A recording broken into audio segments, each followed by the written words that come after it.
I think we shouldn't separate those things. I think education, climate education, is a part of climate movement.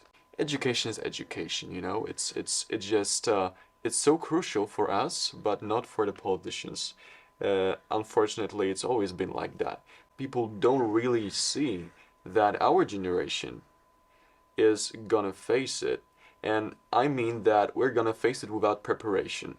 We're gonna face migration, wars, inflations, floods, hurricanes, and all of the really, really bad stuff, and we're not prepared to face it.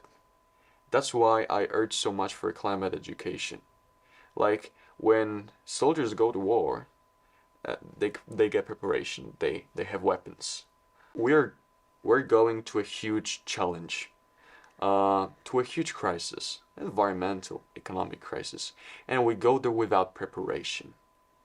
And I like to give this metaphor that when you take a flight, before takeoff, there is always an instruction in case of emergency. And we are on a spaceship called Earth. We are all staff. We're not passengers. We're staff. We're taking care of it. And we either are gonna crash with climate crisis or have a very uncomfortable emergency landing.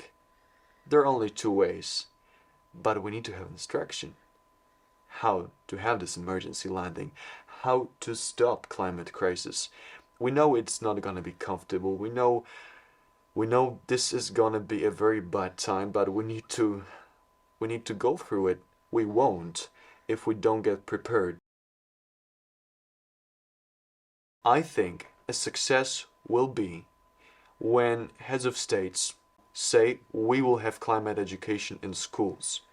Politicians need to unite on this. As they said in Paris in 2015, we're gonna make world carbon neutral by 2050 in the Paris Accord.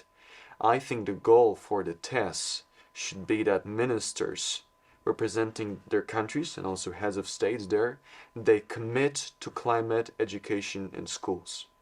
I think this would be a success if we have a declaration on climate education by the ministers. This I would call success.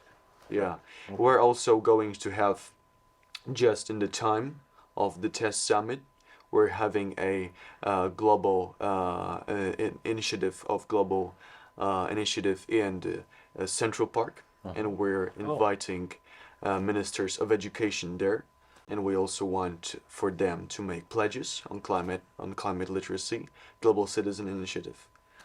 So this is what I will call success.